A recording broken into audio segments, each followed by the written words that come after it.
भारत में आज भी घोड़ी चढ़ने बैठने होती है। प्लीज सर, क्या दलितों को यहाँ भी बोलने की इजाजत नहीं है? सर, अगर सबको 4 मिनट दे दो, मुझे दे दो। ये भेदभाव नहीं चलेगा दलितों के साथ। Time is 4 minute, don't waste. भाई सर, आप क्या करोगे? सबको 4 मिनट दिए तो आप मना करो, मैं बंद कर देता हूँ उसको। क्या दलितों को सबसे आखिरी में नंबर मिलेगा? बोलने का मौका मिलेगा?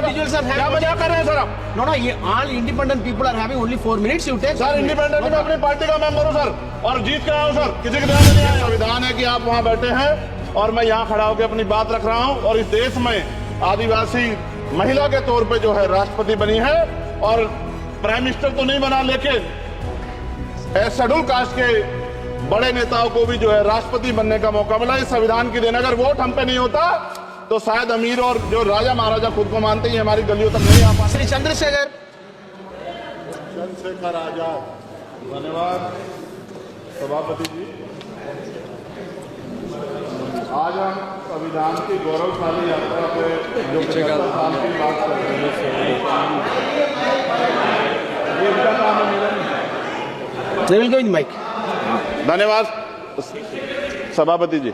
आगे सर, आगे। आज हम संविधान की गौरवशाली यात्रा पे बात करने के लिए चर्चा कर रहे हैं। कल से ये चर्चा चल रही है सर। मैंने बहुत सारे दोनों पक्ष के और जितने भी हमारे मेंबर हैं सुना सर, उनको बड़े बड़े नेता हैं सर।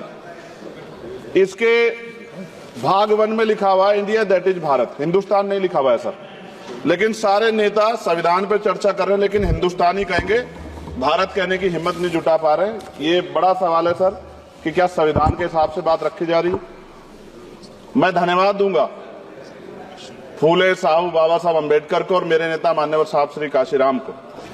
25 नवंबर 1949 को संविधान को सौंपते हुए डॉक्टर बाबा साहब अम्बेडकर ने कहा था कि 26 जनवरी 1950 को हम विरोधाभास भरे जीवन में प्रवेश करने जा रहे हैं। राजनीतिक जीवन में तो हमारे पास समानता होगी, लेकिन सामाजिक और आर्थिक जीवन में समानता होगी। क्या ये चुनौती आज 75 साल बाद दूर हुई है? भारत ने 26 जनवरी 1950 को संविधान लागू होने के साथ खुद को एक संप्रभु लोकतांत्रिक और गणतांत्रिक राज्य होने का ऐलान किया।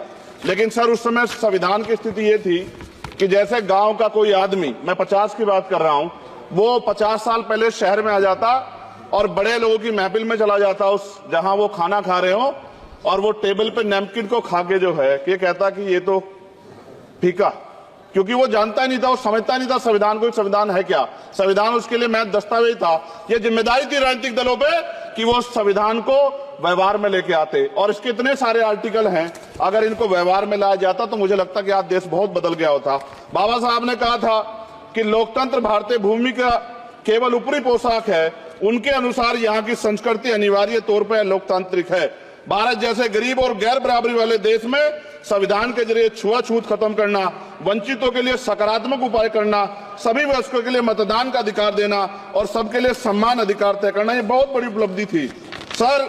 ये संविधान है कि आप वहां बैठे हैं और मैं यहाँ खड़ा होकर अपनी बात रख रहा हूं। और इस देश में आदिवासी महिला के तौर पे जो है राष्ट्रपति बनी है, और प्राइम मिनिस्टर तो नहीं बना, लेकिन शेड्यूल कास्ट के बड़े नेताओं को भी जो है राष्ट्रपति बनने का मौका मिला। इस संविधान की देन अगर वोट हम पे नहीं होता तो शायद अमीर और जो राजा महाराजा खुद को मानते हैं हमारी गलियों तक नहीं आ पाते, हमारे हाल नहीं जान पाते। आजादी का मतलब सर सिर्फ अधिकार पाना भर नहीं है। इसके लिए हमारे संविधान में सरकार और नागरिकों के अधिकारों के साथ साथ उनके कर्तव्यों का विस्तार से उल्लेख किया गया है। बाबा साहब ने संविधान सभा में दिए गए भाषण में कहा था कि स्वतंत्रता आनंद का विषय है, पर अब हमें अपनी जिम्मेदारियों पर भी ध्यान देना होगा। संविधान ने सुनिश्चित किया कि रानी के पेट से राजा जन्म नहीं लेगा, वोट से नेता तैयार होगा। आर्थिक बराबरी के लिए सरकार क्या कर रही है? गरीब और गरीब हो रहा है और अमीर हो रहा है। सुबह उठते कहीं बम की धमकी मिलती, कहीं दंगे की। ये अमृत काल है सर, यह धमकी काल है। कितना बढ़ रहा है आर्टिकल 15 सर। भारत में आज भी घोड़ी चढ़ने बैठने होती है। सर, क्या दलितों को यहाँ भी बोलने की इजाजत नहीं है? सर, अगर सबको 4 मिनट दे दो, मुझे दे दो। ये भेदभाव नहीं चलेगा दलितों के साथ। Time is 4 minute, don't waste. भाई सर, आप क्या करोगे? सबको 4 मिनट दिए तो आप मना करो, मैं बंद कर देता हूँ उसको। क्या दलितों को सबसे आखिरी में नंबर मिलेगा? बोलने का मौका मिलेगा? क्या मजाक कर रहे हैं सर आप? No, ये all independent people are having only 4 minutes. You take. Sir, independent में अपनी पार्टी का मेंबर हूँ सर, और जीत के आया हूँ सर, किसी के ध्यान में नहीं आया। Take 1 minute and finish. Sir, कल भी बोले तो एक दलीय पार्टी के लोग, आप मौका दो सर।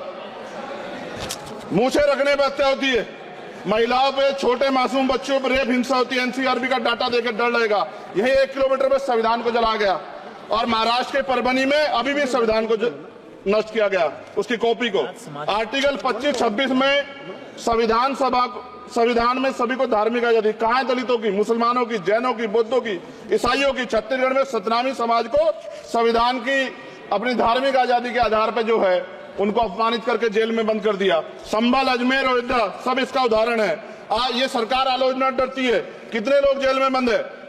मिरान हैदर, खालिद सैफी, उमर खालिद खान, सिफा खान, गुलफ्शा फातिमा और आजम खान साहब राजनीतिक विरोध में बंद है।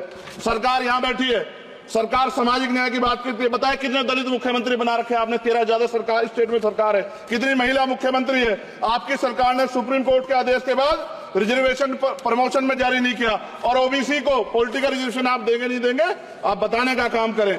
मैं 75 साल की गौरव यात्रा में हम एक सभ्य समाज नहीं बना पाए, इसलिए जाति आधार पर SC ST OBC के बच्चों को प्राइमरी स्कूल से लेकर उच्च संस्थानों में भेदभाव किया जाता है। सरकार निरंकुश हो गई, कोई बुलडोजर से कार्रवाई करता है। कल मंत्री जी ने कहा हमने राष्ट्रीय पिछड़ा वर्ग आयोग बनाया, 69 शिक्षक भर्ती में उसकी सिफारिशों को नहीं माना। EWS के जरिए आपने संविधान पे, आरक्षण के प्रावधान पे हमला किया। 1 मिनट में खत्म कर रहा हूं सर। संविधान सर, न्यायपालिका में आर्टिकल 124 ये कहता है सर, ये अधिकार जो है, प्लीज कंक्लूड सर 1 मिनट में प्लीज संविधान में न्यायाधीशों की नियुक्ति का अधिकार राष्ट्रपति के द्वारा होना चाहिए, अभी तक नहीं हो रही है। All India judicial service commission कब बनेगा? क्या चंद परिवार ही सर जज बन सकते हैं? और आज हम सर, मैं सरकार से सवाल पूछना चाहता हूं सर, सेवाओं में SC ST OBC वर्ग का कितना प्रतिनिधित्व है? भारत सरकार के मंत्रालयों के अधीन PSU में, बैंकों, बीमा कंपनियों में और स्वच्छता संस्थानों में आउटसोर्स तथा कॉन्ट्रैक्ट पर वर्तमान कार्यरत कर्मचारी कुल कितनी संख्या है? आउटसोर्स और कॉन्ट्रैक्ट में कार्यबल SC ST OBC कितना प्रतिशत है? निजी क्षेत्रों में कार्यरत कर्मचारी, उनके SC ST OBC की वर्ग लाभ। सर खत्म कर, लास्ट पॉइंट सर। सर मैं फिर स्पष्ट तौर पर कह रहा हूं सर, यहां बैठे SC और OBC के मेंबर से कह रहा हूं सर, उनको सामाजिक जिम्मेदारी का ध्यान भी रखना चाहिए। पार्टी के प्रति वफादारी के साथ साथ अपने वर्गों के प्रति ईमानदारी भी रखनी चाहिए। ईमानदारी नहीं होगी तो इन वर्गों का भला नहीं हो सकता और हमें